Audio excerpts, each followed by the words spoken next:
So the newest Star Wars comic is just released with the title Han Solo and Chewbacca, and it will cover the time just after Solo a Star Wars story up until A New Hope. The comic actually covers some really interesting parts of Han's life, and something incredible just happened in the Star Wars canon.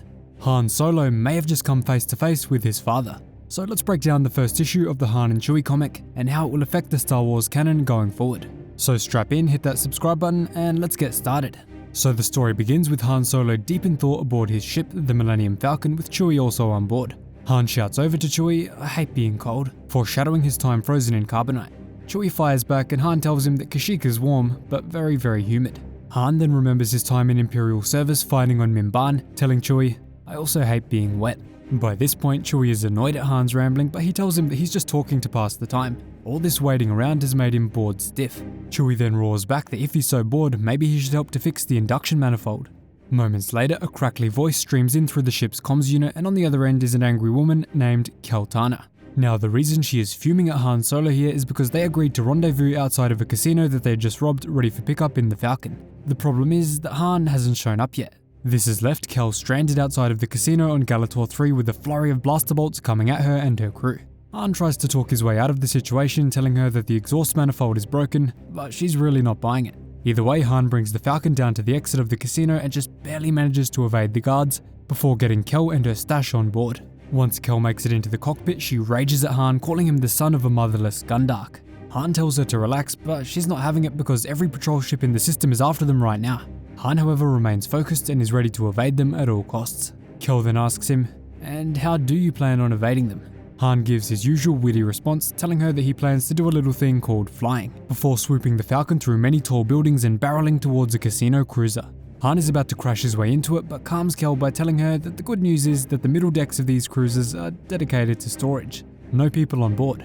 She calls Han a madman, but that's what everyone says, so he thrashes through the middle deck before making it out with just a scratch on the other side. Chewie then punches it and activates the hyperdrives to take them to Tatooine. On Tatooine, they arrive at Jabba's palace with the stolen goods from the casino planet, and Kel is not happy at all about Jabba giving Han credit for the success of the mission. She asks why Jabba is praising Han when she's the one who pulled off the heist. Jabba wisely tells her though that if it wasn't for Solo, she and her crew would be in shackles right now. This doesn't stop Kel from being angry though, and she frantically tells Jabba that they almost blew the rendezvous.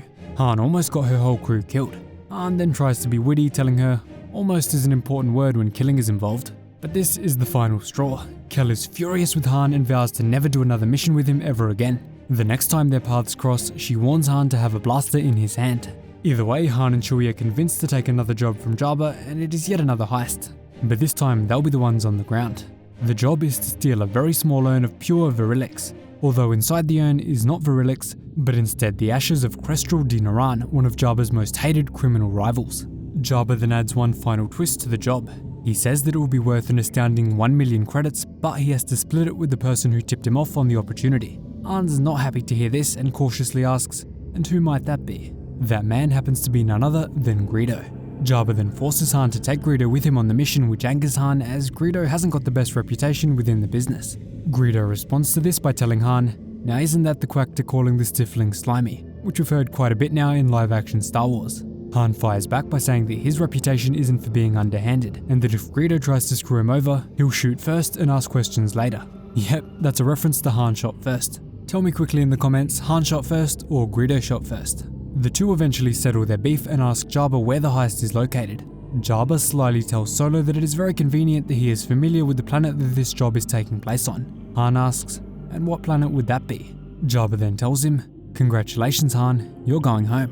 Cutting to the surface of Corellia, the Falcon touches down safely in Coronet City as seen in Solo a Star Wars story. Now while this is happening, a man named Vizim back at Chalmun's cantina makes a sneaky call to a guy named Corbus and offers him an easy job. All he has to do is get to the ashes before Han can, and they'll score an easy prize from Jabba. As Han and Greedo stroll the streets of Corellia, Greedo starts talking down on how horrid the place is, but Han of course has some pretty fond memories here. Han remembers kissing qi'ra in this spot and recalls running plenty of scams and cons here.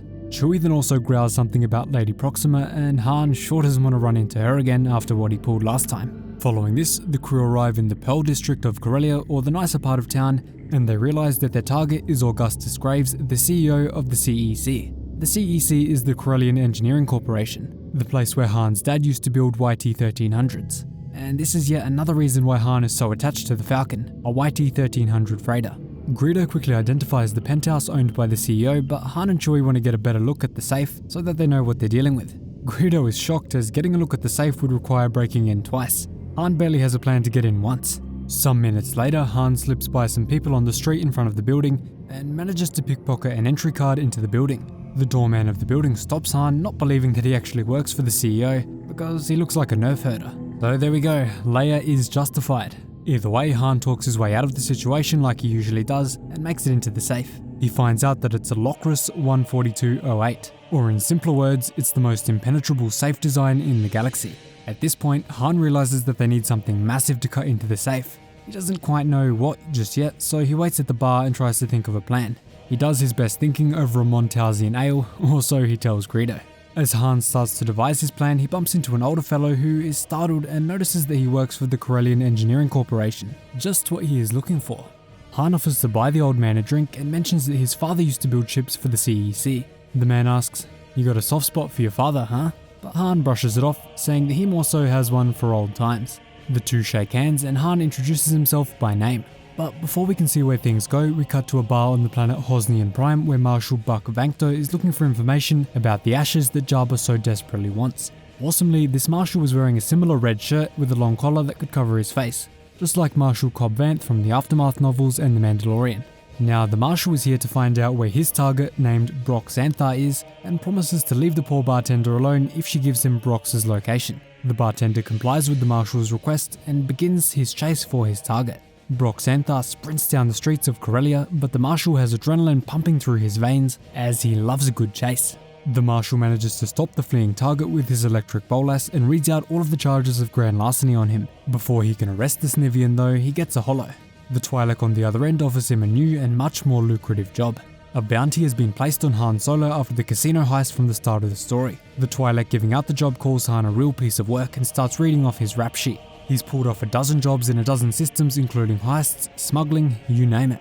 The Marshal has his new target, and being the righteous, law-respecting officer that he is, he's not going to let Han get away with any more crime. Back at the bar with Han, the old man is about to leave, but Han orders one more drink. Han toasts to his father and the old man says he'll drink to that. Han then takes a massive swig of his ale and drunkenly says people call his father Ovan.